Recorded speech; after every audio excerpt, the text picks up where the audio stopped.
Welcome back. आप सभी कैसे हैं? मैं उम्मीद करता हूं कि आप सभी अच्छे होंगे। आज हम लोग स्टार्ट करने वाले हैं कैश फ्लो स्टेटमेंट और बेसिक से समझेंगे कि कैश फ्लो स्टेटमेंट क्या होती है, इसको कैसे प्रिपरेशन की जाती है। तो चलते हैं, हम लोग समझते हैं कि कैश फ्लो स्टेटमेंट है क्या। तो देखिए, कैश फ्लो स्टेटमेंट में तीन बातें आ रही है। एक आती है कैश, दूसरा फ्लो और तीसरी स्टेटमेंट। यहाँ पर जैसा कि आपको पता चल रहा है, कैश फ्लो और स्टेटमेंट। आखिर कैश क्या है? तो यहाँ पे कैश का मतलब जो कैश, लेकिन यहाँ पे कैश का मतलब थोड़ा सा ब्रॉड सेंस में हम लोग समझेंगे, नैरो नहीं। कैश का मतलब होता है जो कैश और साथ ही साथ जो बैंक में जो बैलेंस होती है वो, और तीसरा होता है मार्केटेबल सिक्योरिटी। इसलिए इसको हम लोग क्या करते हैं, cash and cash equivalent. Flow का मतलब होता है चेंजेस, मतलब फ्लो का मतलब बहाव, खुला हुआ है, बहाव होती है, गेट ओपन है। तो बहाव का मतलब जैसे कि कोई बाल्टी में अगर पानी रखा हुआ तो उसको हम लोग फ्लो वाटर नहीं कर सकते हैं, बट वही नदी में, रिवर में यदि चल रही है तो फ्लो रहती है। इसका मतलब कैश एंड कैश इक्विवेलेंट का फ्लो का मतलब पोजीशन में चेंजेस, कैश में चेंजेस। स्टेटमेंट का मतलब डॉक्यूमेंट, मतलब हमको इसमें वही चीज को देखना है जो कैश और कैश पोजीशन में कितना चेंजेस हो रही है। जैसे एग्जांपल के तौर पे यदि मान के चलूं, मैं कहूंगा कि आपको एक दिया हुआ 2023 और 2024 के at the end of financial year का आपको इंफॉर्मेशन दिया रहेगा। जैसे आपको दिया रहेगा लैंड है, सपोज दैट यहाँ पे 1 लाख रुपीज की थी, जो हो गया 1,50,000 हो गया, ठीक है। आपको प्रॉफिट थी, सपोज दैट प्रॉफिट थी यहाँ पे था 15,000, जो हो गया आपको 50,000 हो गया। आपके पास कोई गुडविल थी जो 10,000 की थी, जो क्या 5,000 हो गई, ठीक है। कोई कंपनी की शेयर से जो 50,000 की थी, अब हो गए उसके पास 1 लाख रुपीज का हो गया, ठीक है। कंपनी के पास इस प्रकार की इंफॉर्मेशन दिया रहेगा।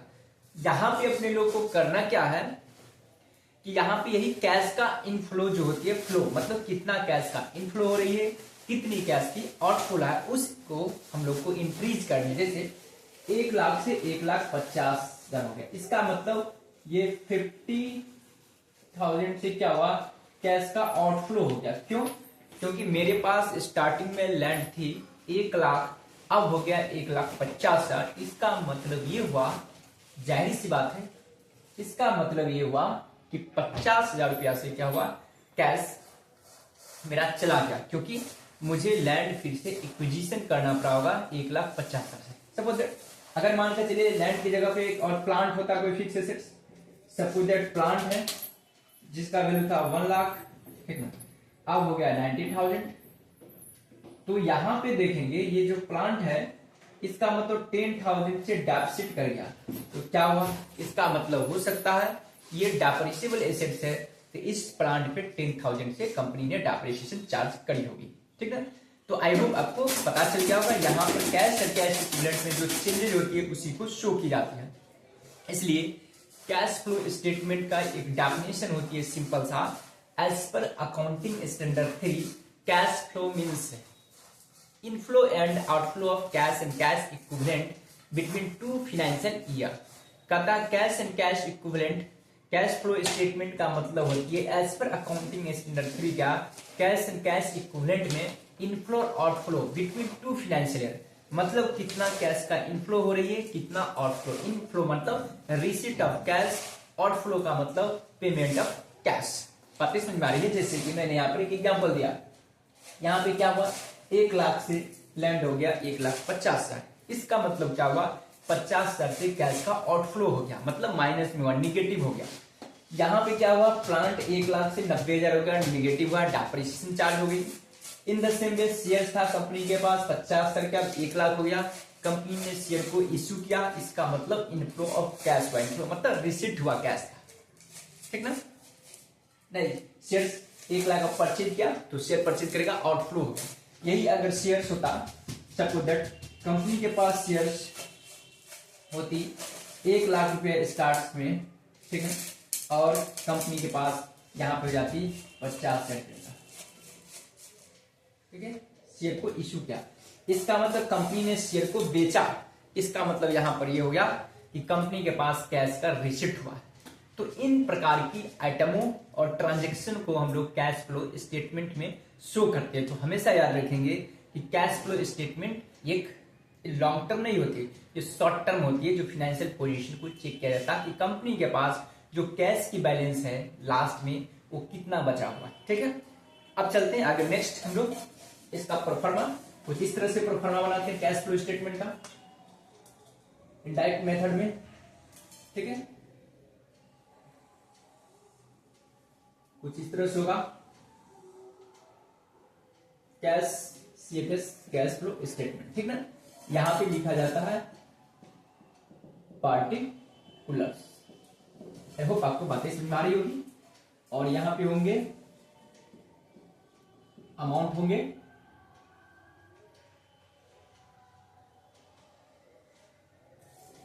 ठीक है। अब देखिए कैश फ्लो स्टेटमेंट को 3 एक्टिविटी में बांट दिया गया। पहला होती है कैश फ्लो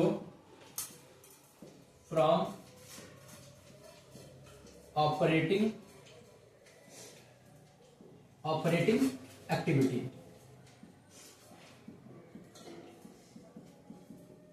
ठीक है, कैश फ्लो फ्रॉम ऑपरेटिंग। दूसरा होता है आपको cash flow from investing activity. और तीसरा होता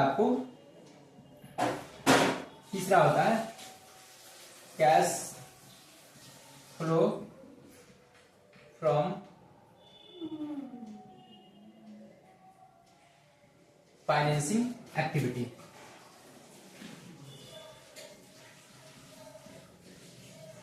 ठीक है, cash flow from financing activity. एक बार मैं ऑन कैमरा देख ले रहा हूं, क्या आप लोगों तक सही दिखाई दे रही है या नहीं, ठीक है, आई होप आपको बातें समझ में आ रही होगी। तो आप देखेंगे जब भी कैश फ्लो स्टेटमेंट हम लोग पढ़ेंगे तो जो कैश का इनफ्लो और आउटफ्लो होती है वो 3 एक्टिविटी में डिवाइड कर दिया गया। पहला, कितना कैश का इनफ्लो या आउटफ्लो ऑपरेटिंग एक्टिविटी के माध्यम से हो रही है। ऑपरेटिंग एक्टिविटी का मतलब होता है प्रिंसिपल रेवेन्यू प्रोड्यूसिंग एक्टिविटी। ये क्या है? ऑपरेटिंग एक्टिविटी का मतलब होता है प्रिंसिपल रेवेन्यू प्रोड्यूसिंग एक्टिविटी का मतलब ये होती है जिस चीज का हम लोग प्रोडक्शन करते हैं, जिस चीज का मेन मेरा प्रिंसिपल है, उससे संबंधित उससे रिलेटेड कितना कैश का इनफ्लो या आउटफ्लो हुआ, उसका कैलकुलेशन कुछ इस तरह से किया जाता है। जैसे अगर कोई नेट प्रॉफिट है, जैसे net profit during the year, suppose that अपने लोग को नेट प्रॉफिट था 50,000 का, एकदम समझेंगे, आज बेसिक है, जिसके साथ साथ फॉर्मेट भी चलता रहेगा। इसमें अपने लोग को क्या करनी है, ऐड कर देनी है। ऐड करना है नॉन ऑपरेटिंग एक्सपेंसेस, ठीक है। नॉन ऑपरेटिंग एक्सपेंस का मतलब वैसा एक्सपेंस जो बिजनेस से रिलेटेड नहीं है, बट कंपनी ने क्या क्या है, ट्रेडिंग और पीएल अकाउंट में जिसको एक्सपेंस को लिख दिया है, जिससे क्या हुआ, कंपनी का प्रॉफिट डिक्रीज कर गया है। जैसे देखेंगे लॉस ऑन सेल ऑफ कोई फिक्स एसेट्स हो सकती है, ठीक है। ये तो बिजनेस करने का मेन ऑब्जेक्टिव नहीं था, बट इससे लॉस हो गया, इसको क्या करेगा, जुड़ेगा। सपोज दैट ये 5,000 है, इसको ऐड करेगा, ठीक है। उसके बाद डिविडेंड यदि कोई पेड कर रखी है, ये फाइनेंसिंग का आइटम है, डिविडेंड पेड हो गया कोई, सपोज दैट 5,000 है। इंटरेस्ट पेड है, क्योंकि सब फाइनेंसिंग है तो फाइनेंसिंग में जाएगा। इंटरेस्ट पेड है, सपोज दैट ये 10, 1000 है, ठीक है। ट्रांसफर टू कोई जनरल रिजर्व है, सपोज दैट 20,000 है, या कोई गुडविल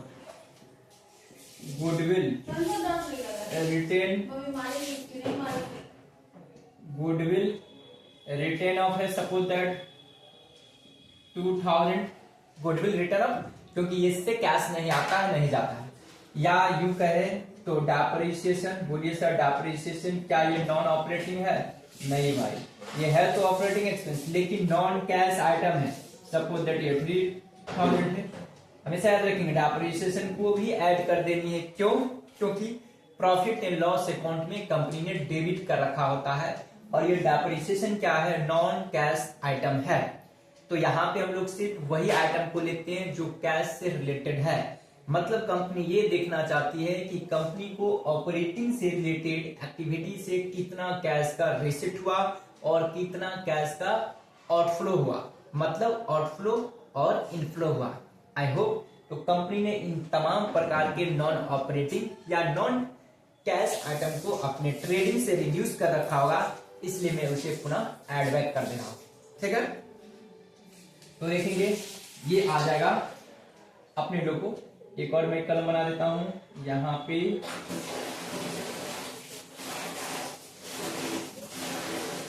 ये ऐड करने के लिए है, और यहाँ पे मैं फाइनल लिखूंगा, ठीक है। कितना होगा? 5 5 10 10 20 40 40 से 5 45, इस 45,000 को लेस कर दूंगा, ठीक है। तो कितना होगा? ऐड करूंगा तो ये होगा आपको 95,000। इसी को बोला जाएगा net cash flow from operating activity, ठीक है। Yoga net cash flow from operating activity, ठीक है।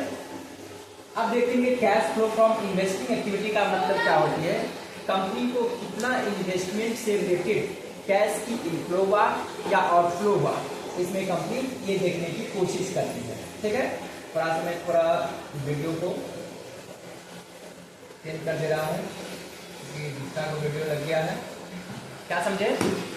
इन्वेस्टिंग एक्टिविटी में ये कंपनी देखती है कि इन्वेस्टमेंट से रिलेटेड कितना कैश का इनफ्लो हुआ या कितना कैश का आउटफ्लो हुआ। जैसे अगर कोई सेल ऑफ कोई बिल्डिंग होगा, इससे कैश का इनफ्लो होगा, ठीक है। इसको मैं प्लस लिखूंगा, ठीक है। जैसे कोई सेल ऑफ फिक्स्ड एसेट्स, ठीक है। उसके बाद एक्विजिशन ऑफ फिक्स्ड एसेट्स, ठीक है। उसके बाद होता रेंट रिसिप्ट, ठीक है, और इंटरेस्ट रिसिप्ट। हमेशा याद रखेंगे इन्वेस्टिंग एक्टिविटी में, और थोड़ा सा नीचे करूंगा, इन्वेस्टिंग एक्टिविटी में सिर्फ और सिर्फ 4 चीज जाएगा। क्या क्या जाएगा? एक आपको जाएगा कोई फिक्स एसेट्स को या तो सेल किया जाएगा या उस फिक्स एसेट्स को परचेज किया जाएगा, ठीक है। तो ये 2 रहा। तीसरा आ जाएगा रेंट रिसिप्ट, क्यों? क्योंकि ये भी इन्वेस्टमेंट है। एग्जाम्पल के तौर पे यदि कोई कंपनी कोई लैंड परचेज कर रखा है या इन्वेस्टमेंट कर रखा है और उससे रेंट रिसीव हो रही है, तो ये यहाँ पे लिखा जाएगा, ठीक है। लेकिन रेंट पेड है तो ऑपरेटिंग एक्टिविटी है, इसलिए यहाँ पे कुछ नहीं किया जाता है, ठीक है। इंटरेस्ट रिसीव, अगर कंपनी कोई शेयर और डिवेंचर में इन्वेस्टमेंट कर रखी है तो वहां से कंपनी को इंटरेस्ट होगी, तो ये भी एक प्रकार का इन्वेस्टिंग का आइटम है, ठीक ना। Suppose that sale of fix assets अपने लोग को था कितना? 1 लाख का था, 2 3 4 5, ठीक ना। एक्विजिशन ऑफ फिक्स एसेट्स ये था 50,000, तो इसको माइनस में लिखना पड़ेगा अपने लोग को। उसका रेंट रिसीव्ड ये प्लस होगा क्योंकि पैसा आ रहा है, इनफ्लो रही है।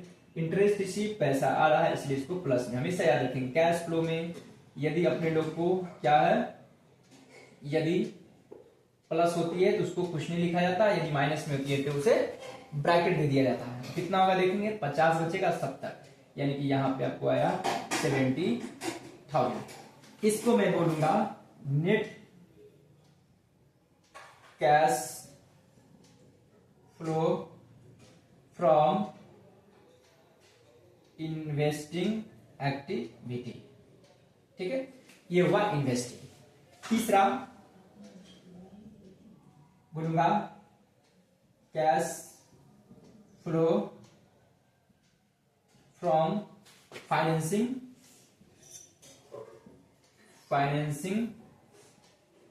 एक्टिविटी। ठीक है, फाइनेंसिंग एक्टिविटी में कौन कौन सा आइटम जाएगा, मैं पहले एक बार ऑन कैमरा देख ले रहा हूं।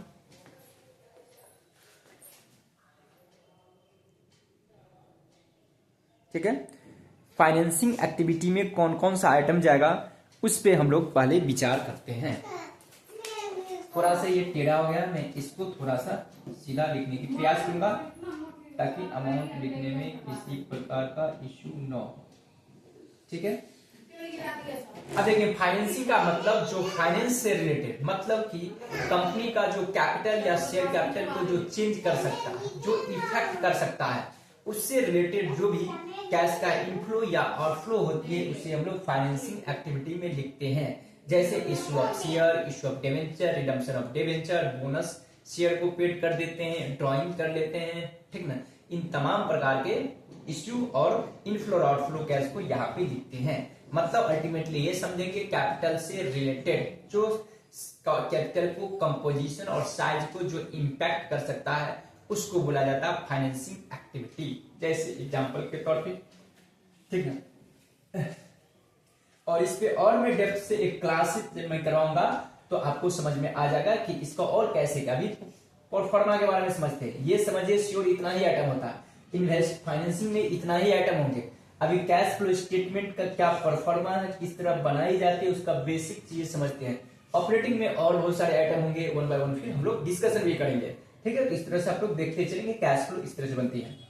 जैसे देखेंगे इश्यू ऑफ शेयर होगा, इश्यू ऑफ शेयर्स, यदि कंपनी शेयर्स को इश्यू किया, ठीक है, तो 1 लाख से 1.5 लाख शेयर हो जाएगा। जिसमें मैंने देखिए यहाँ पर बोले शेयर 50,000 से 1 लाख हो गया, इसका मतलब कंपनी ने शेयर को परचेज कर रखा होगा, इश्यू कर रखा होगा। ठीक ना, शेयर को इश्यू किया होगा तो कंपनी को क्या हुआ होगा, पैसा आया होगा, तभी तो शेयर बढ़ गया कंपनी का। ठीक ना, तो इश्यू ऑफ शेयर होगा सपोज दैट 50,000। ठीक ना, तो यहाँ प्लस होगा।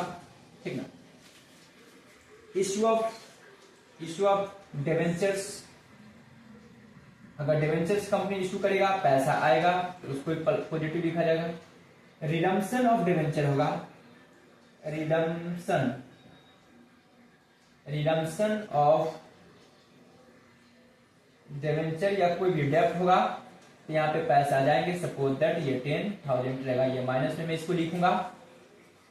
बोनस यदि पेड करती है, बोनस पेड ये भी माइनस में जाएगा क्योंकि पैसा जा रहा है यहाँ पे शेयर, बोनस शेयर कंपनी को। और हमेशा याद रखें बोनस शेयर यहाँ पे भी जाता है क्योंकि ये फाइनेंसिंग का आइटम है, तो इसलिए यहाँ पर लेस रहता है तो प्रॉफिट एंड लॉस में यहाँ पे ऐड कर दिया जाता है। ठीक है, बोनस पेड है। उसके बाद आपको यहाँ पे क्या आ सकता है, ड्रॉइंग आ सकती है, मतलब आपने कैपिटल को ड्रॉ कर लिया पर्सनल यूज के लिए, अगर सोल प्रोप्राइटरशिप रहेगा तो ड्रॉइंग रहेगा, पैसा जाएगा इसलिए इसको माइनस में लिखेगा।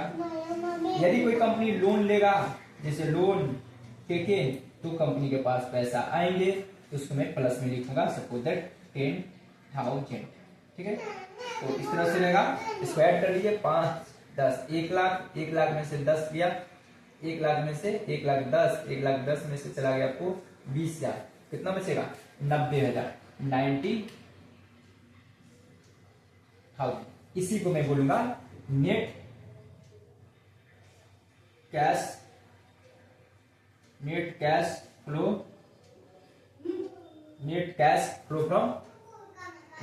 Flow from financing activity. ठीक है, बातें समझ आ रही होगी। ये क्या हुआ, net cash flow from financing activity. अब मैं तमाम प्रकार के जो एक्टिविटी है उन सभी को मैं ऐड कर दूंगा। ठीक है, तो ऐड कीजिए, कितना हुआ 9, 7, 16, 16 और 9.5, 25, यानी कि 2,55,000। ठीक है, एक बार मैं ऑन कैमरा देख ले रहा हूँ, क्या नीचे तक आप लोग को दिखाई दे रही है? हाँ सर, लेकिन मैं थोड़ा सा और कैमरा को ऊपर कर दे रहा हूँ ताकि और मुझे बढ़ाने की आवश्यकता पड़ेगा। ठीक है, इसलिए मैं थोड़ा सा बढ़ा रहा हूं। ठीक है, इसी को मैं बोलूंगा क्या चीज, ये तो इसके लिए रहा, इसी को मैं बोलूंगा net cash and cash equivalent इन। ये क्या कहलाएगा? टोटल करने के बाद, ऐड करने के बाद net cash and cash equivalent. क्या हुआ?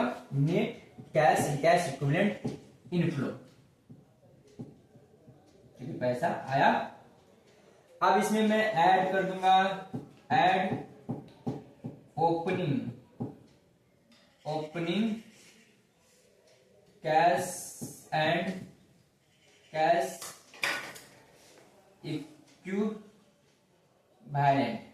जो भी ओपनिंग आपको बैलेंस शीट में दिया रहेगा, जैसे सपोज दैट इस तरह से आपको परफॉर्मा है, कंपनी 2 वर्षों का दिया रहेगा बैलेंस शीट। सपोज दैट यहाँ लिखा रहेगा आपको कैश या बैंक का, सपोज दैट यहाँ रहेगा 20,000, ठीक ना, यहाँ रहेगा 50,000 सपोज दैट। तो जब भी आप क्वेश्चन बनाओगे तो ये ओपनिंग को ऐड कर देनी है और पुनः क्लोजिंग जितना दिया रहेगा उतना आपको आंसर मिल जाएगा। अगर इतना नहीं आ रहा है क्लोजिंग के जगह पे तो समझेंगे कि आपने क्वेश्चन को गलत बनाया है। ठीक है, तो यहाँ पे क्या करेंगे, मान के चलिए ओपनिंग आपको दिया हुआ सपोज दैट 5,000 में इसको ऐड कर दूंगा। ये क्या हुआ? 2,60,000। ठीक है, इसी को बोला जाता है closing cash and cash equivalent.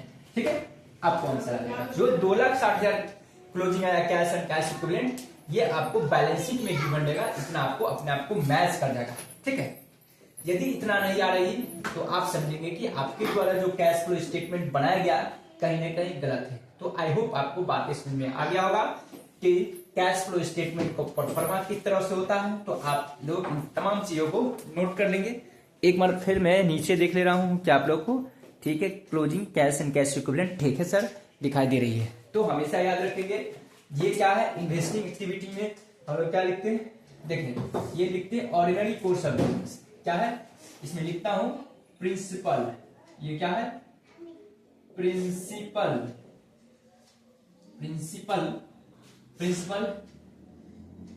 Revenue producing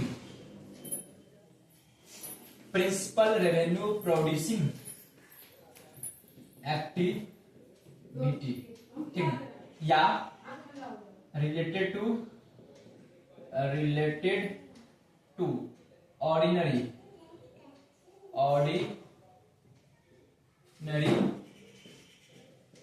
course of business.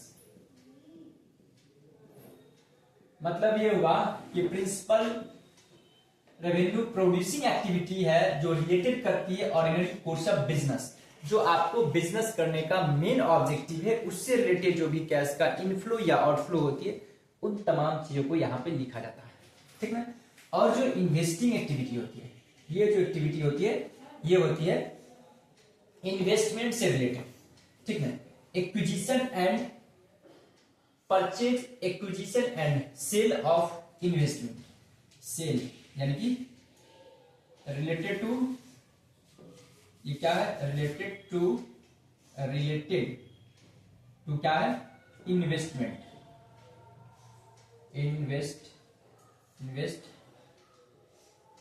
नाम है इन्वेस्टिंग एक्टिविटी। जैसे इसमें क्या आएगा, एक्विजिशन एंड, ठीक ना, acquisition and sale of long term assets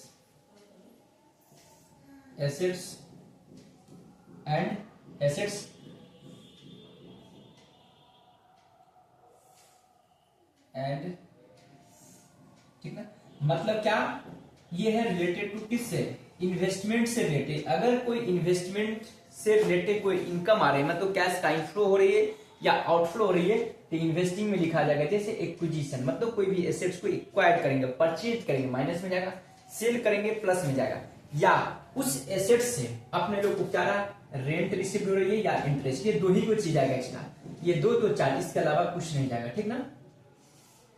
और फाइनेंसिंग एक्टिविटी में जो जाती है, ठीक ना, ये क्या जाता है, अमाउंट चेंज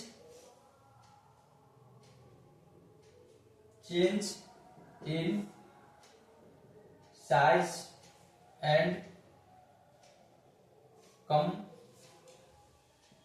कंपोजिशन, कहता है change in size and composition of capital या और शेयर कैपिटल, कंपनियों का तो शेयर कैपिटल, ठीक ना। जो चेंज करेगा size and composition of capital, जो कैपिटल को साइज और कंपोजिशन को जो चेंजेस करेगा, वो आइटम क्या है, किसमें जाती है, cash flow from financing activity में। आई होप आपको एक प्रकार का मिरर की तरह पता चल गया होगा कि कैश फ्लो में तमाम प्रकार के आइटम को हम लोग रिकॉर्ड करते हैं, ठीक है। तो इस तरह से हम लोग समझे कैश फ्लो स्टेटमेंट को। अब हम लोग नेक्स्ट क्लास में आएंगे तो कुछ और प्रैक्टिकल क्वेश्चन करेंगे और मोर एंड मोर कॉन्सेप्ट को एक अच्छे तरीका से क्लियर करेंगे। तो आई होप, मैं एस्टिमेट करता हूं कि आप लोग को समझ में आ गया होगा। Okay, bye bye, very nice day.